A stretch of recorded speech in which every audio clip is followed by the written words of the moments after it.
Olá, ouvintes! Espero que todos estejam bem. Estamos no nosso terceiro episódio do Pod EP, Saber Falar, Saber Ouvir. E hoje vamos receber o professor Gelciano, que atualmente está como professor de Sociologia na Escola Pedro de Queiroz Lima. Eu me chamo Ramiro Fonseca, sou estudante do terceiro ano de Edificações. E vamos iniciar a nossa entrevista. Para começar, Gelciano, você pode nos contar um pouco sobre a sua trajetória acadêmica e a sua trajetória como professor? Claro, Ramiro. Tudo bom? Ramiro, eu atualmente sou graduado em Filosofia pela Universidade Estadual do Ceará. Sou especialista em Metodologia do Ensino de Filosofia e Sociologia pela Universidade Única de Ipatinga. E atualmente eu sou mestrando em Filosofia na Universidade Federal do Ceará, né? Dado aula há 13 anos, né? E dentro dessas trajetórias acadêmicas, dentro dessas trajetórias docentes, eu já cheguei a dar aula de história, já cheguei a dar aula de filosofia, de ensino religioso e passei já por vários segmentos, né, da educação básica. Desde o ensino fundamental 2 até o ensino médio, né? Já trabalhei em escola regular e, né, o meu tempo de atuação na escola profissionalizante já é um pouco maior, né, por causa dessa minha experiência, né, enquanto docente em tempo integral, facilitou, né, todos os trabalhos e projetos que eu enveredei até o presente ano. Certo. Dentro da sua trajetória profissional, como foi que você conseguiu perceber a necessidade das práticas antirracistas dentro de uma instituição de ensino? Começa pelas brincadeiras que os alunos têm entre eles mesmos, né? A gente tem, né, enquanto cultura, uma cultura muito branqueada ainda, uma cultura muito europeia, uma cultura tão branca, tão europeia que não chega a respeitar os valores que a cultura afro-brasileira tem de dar para a nossa formação educacional, como a Lei 10.639, que obriga as escolas, especificamente os professores de ciências humanas, a aplicar, né, a educação étnico-racial no decorrer das suas aulas, assim como orienta as escolas a desenvolver projetos, né, que tenham uma relação antirracista em si. Mas nada adianta desenvolver todas essas práticas se isso não chega no aluno.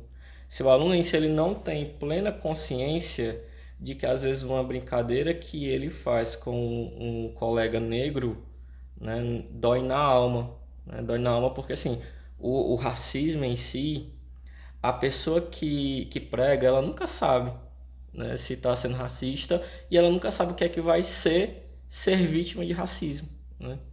Brincadeiras, né, brincadeiras de cunho racial com aluno negro, muitas vezes o aluno em si negro só aceita para poder fazer parte de um grupo específico, né? E logicamente o grupo, né, que normalmente são compostos por pessoas brancas, não sabem se está machucando ou não e nem ligam para isso, na verdade, né? E começam a fazer piadas pejorativas, que alguns antropólogos chamam isso de racismo velado, né? Porque a gente sabe que atualmente o racismo é crime, mas hoje em dia as pessoas racistas encontraram um jeito de disfarçar isso. E só quem sabe o que está acontecendo é a pessoa que sofreu. O branco nunca vai saber o que é ser parado pela polícia perto da sua casa, né? No momento que você está voltando da sua casa, no momento que você está voltando da escola, ou no momento que você está voltando de uma socialização com os amigos. Só quem vai saber disso é a pessoa negra. Então, imagina isso vindo de um grupo de adolescentes. Essa é a realidade em muitas escolas. O professor não está ali, o monitor escolar não está ali, só estão os alunos com os alunos. Aí começa aquela prática de bullying, né, com o aluno negro. E o aluno negro ele não tem aquela coragem de impor uma posição porque acha que os outros vão taxar ele como chato da história, né? E muitas das vezes ele fica com aquela coisa, com aquele medo de exclusão. E é o pior sentimento que uma pessoa pode ter, o medo de exclusão. né? E quando eu percebi que era necessário determinadas práticas antirracistas, eu não apliquei projetos que têm uma relação com a prática docente, tipo o professor fazendo determinados discursos antirracistas dentro da aula. Não, eu plantei as sementes no aluno e na aluna negra que eu tenho, né, para eles se posicionarem, para eles não deixarem que determinados absurdos que venham de cunho piadista cheguem até nele e machuquem a alma dele, porque é só ele que vai saber o que está sofrendo, entende? Então, assim, quando eu percebi que eu precisava plantar as sementes nos meus alunos que, querendo ou não, precisam de uma visibilidade, né? E quando eu falo sobre visibilidade, é uma visibilidade que eu tenho que dar especificamente ao aluno negro, né? Eu percebi que esse é o momento de atuar na escola, né? É o momento em que eu vou mostrar para o aluno que o que ele está fazendo, ou no caso para o aluno agressor, né? Para o aluno que tem aquela capacidade totalmente seca de fazer determinadas brincadeiras, é mostrar para ele que o que ele está fazendo é crime, entende? E que futuramente ele vai se arrepender. Mas sabe por que ele vai se arrepender? Não por uma questão criminal, mas vai se arrepender porque ele machucou a alma de um ser humano que não merece tanto, que não merece desprezo, que não merece nenhum tipo de exclusão, né? Merece apenas o respeito, né? Que essa é a base da nossa sociedade, é o respeito. Então tenho que pregar o respeito enquanto professor. Pronto, Gelsiano. Para você, por que é importante desenvolver políticas antirracistas na escola? As políticas antirracistas já são registradas em lei, né? Começa pela Lei 10.639 e passa também pela Lei 11.645. Essas duas leis falam sobre o processo de formação continuada dos professores, no que diz respeito a identificar determinadas práticas que são racistas em si. E essas duas leis também condicionam o aluno, né, em seu nível acadêmico, a desenvolver uma empatia e uma humanidade sobre o outro, né? Ou seja, o contexto escolar, dentro do contexto escolar, a gente sabe que nós fazemos parte de um espaço político que promove uma reflexão e, ao mesmo tempo, desenvolve a criticidade do aluno. Então, a criticidade do aluno, tendo uma relação direta com a cultura negra, com a cultura afro-brasileira sendo visibilizada, deixa o aluno mais empático, deixa o aluno mais cidadão e, ao mesmo tempo, faz com que esse mesmo aluno saiba, por exemplo, quais são os seus direitos perante o Estado, né? Porque muitos alunos, por exemplo, que são negros, né, não sabem quais são os direitos dentro do contexto das políticas públicas quando vão se inserir em uma universidade. Quando eu falo, por exemplo, sobre cotas raciais. E alunos brancos, né, já percebem isso como uma espécie de chacota no que diz respeito a... E tratam isso como se fosse um favoritismo. Não, um favoritismo que o negro ele tem diante da sociedade, quando na verdade não se passa de uma reparação histórica, uma reparação social que o próprio africano, o afro-brasileiro sofreu no decorrer do processo de colonização, quando se fala em colonização, né? Quando se fala em escravidão, quando eu falo sobre todo aquele processo de desumanização que os negros sofreram no decorrer da história do Brasil. Pronto. Recentemente, ainda nesse ano, você desenvolveu um momento muito bacana com os estudantes, que foi o Café Filosófico, né? Com o tema, que veio aí com o tema de racismo religioso. Você poderia esclarecer para os nossos ouvintes como se deu a construção dessa prática e qual foi o impacto na comunidade escolar desse evento? Assim, o Café Filosófico, enquanto prática pedagógica, é o meu produto acadêmico no mestrado. A cada semestre eu sou obrigado pela faculdade a criar, né, a montar um café filosófico que tenha como objetivo principal desenvolver discussões de cunhos transversais dentro da comunidade escolar. Como nós estamos dentro dessa percepção antirracista, no que diz respeito a todo o desenvolvimento e ao desenvolvimento de projetos e práticas que condizem a uma realidade antirracista dentro do do ambiente escolar, né? E considerando que, desde que eu entrei aqui na escola, os alunos negros, eles têm uma invisibilidade muito grande no que diz respeito a estar à frente de projetos, né? No que diz respeito a estar à frente de determinadas ações sociopedagógicas. Eu julguei assim, eu julguei bem necessário o desenvolvimento desse café filosófico sendo organizado especificamente por alunos negros, né? O objetivo principal era, primeiro, dar visibilidade a quem? Aos alunos negros no que diz respeito a deixar eles à frente de algo, né? E em segundo ponto, eu escolhi o racismo religioso porque quando se fala em racismo religioso, eu falo sobre preconceito, discriminação e racismo contra as religiões africanas, né, que é quando eu falo sobre o candomblé, e as religiões afro-brasileiras, que é quando eu falo sobre a perspectiva da Umbanda. E são poucos os alunos que seguem, né, essas religiões e que aparecem na escola. Muitas vezes eles não aparecem com medo. Com medo do quê? Com medo da taxação, né? Porque como a gente sabe na cultura tradicionalista cristã, muitos tratam os orixás, né, que os orixás, os santos, que são oriundos dessas religiões como demônios, né? Passam por aquele processo de endemonização e eles sofrem com isso. A gente acha que não sofre, mas sofre, né? Ah, em uma escola, né, que faz parte em uma escola pública, onde o Estado ele é considerado laico, a gente tem que levar em consideração que a laicidade tem dois caminhos. Ou a instituição, enquanto instituição pública, enquanto escola pública, ela neutraliza todas as religiões do seu ambiente, ou ela aceita todas as religiões. E como a escola ela já tomou a iniciativa, por exemplo, de aceitar momentos cristãos acontecendo em dias específicos no decorrer do ano letivo, nada mais justo do que também desenvolver uma aceitação no que diz respeito às religiões de matriz africanas. O problema é o seguinte: quando eu falo sobre o cristianismo, os cristãos eles estão em uma posição muito confortável quando se fala em momentos ecumênicos.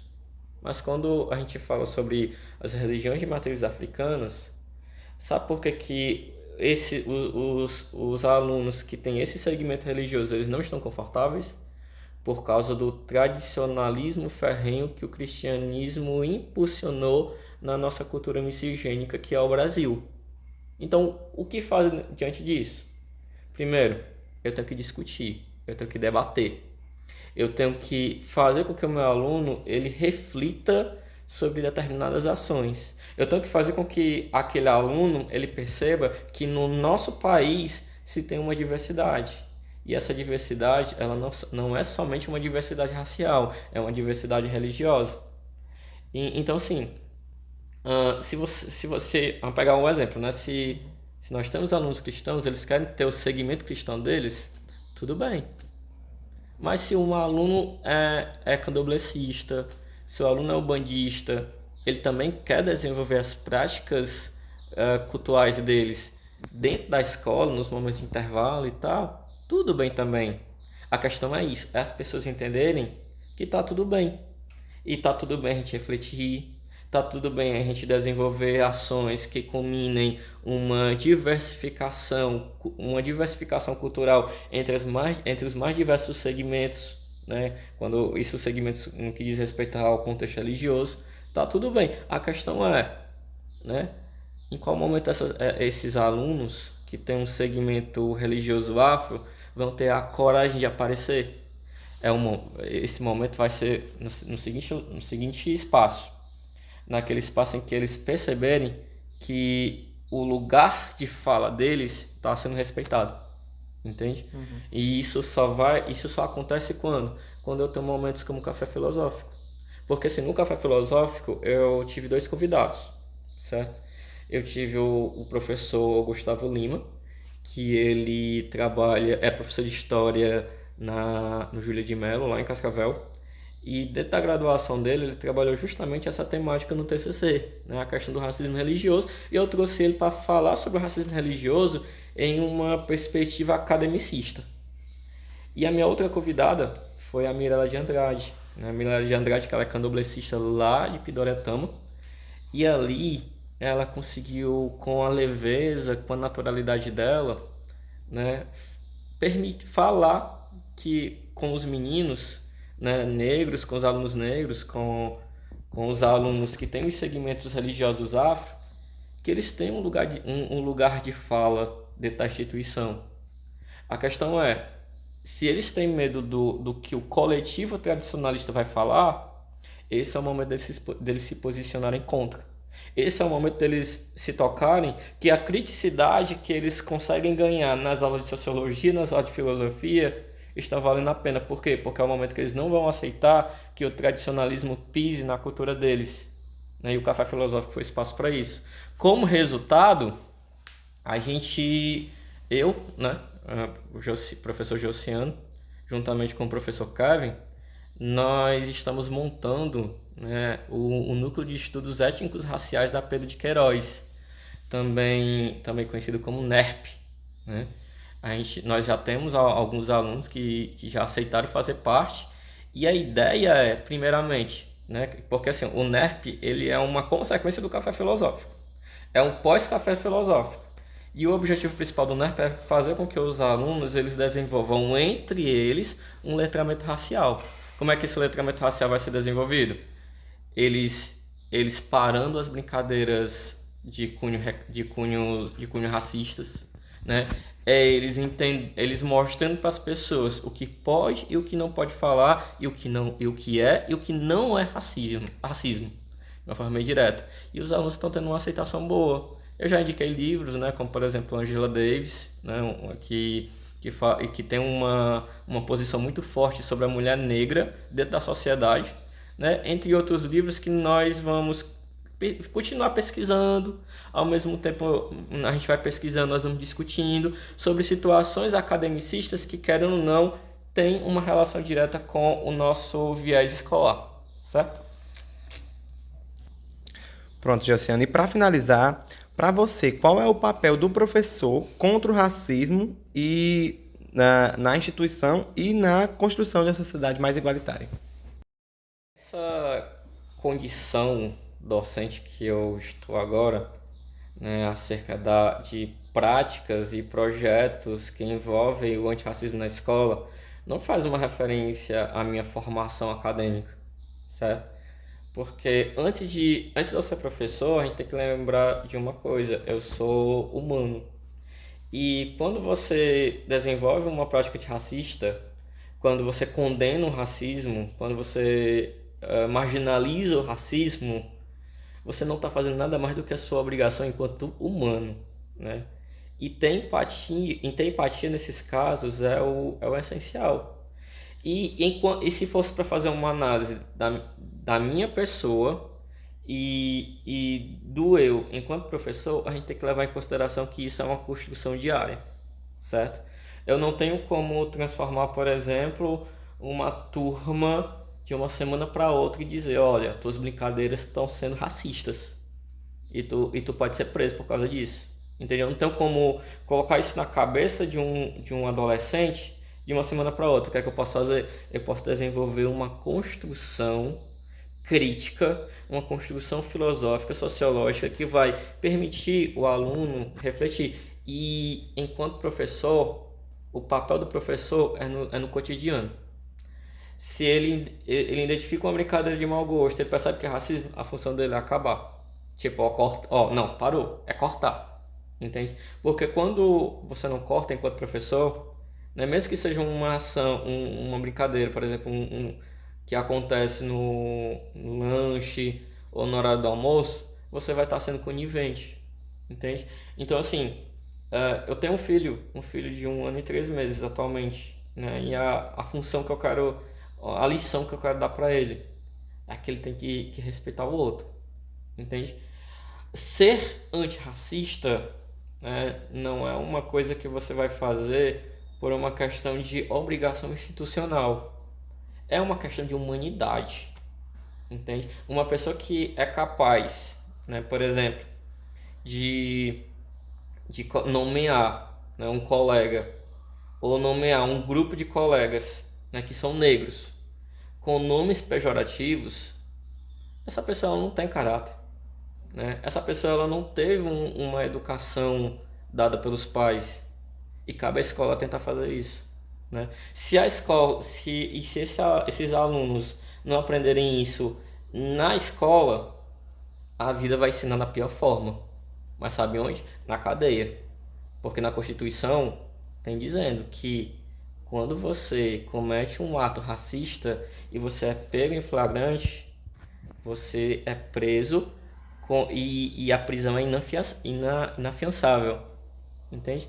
Então, assim, ou eu tento recuperar meu aluno aqui enquanto professor, no meu cotidiano, construindo um senso para ele, ou quando ele sair desse meio escolar, ele vai sofrer, entende? E quem vai fazer ele sofrer é a justiça, entende? A justiça que, querendo ou não, você já sabe, né? Quando a justiça ela pratica aquilo que é certo, ela é totalmente intolerante contra aquilo que é errado, ok? Certo. Agradecemos novamente a sua participação, Josiano, e as suas contribuições que com certeza farão a diferença na comunidade escolar. Muito obrigado. Valeu.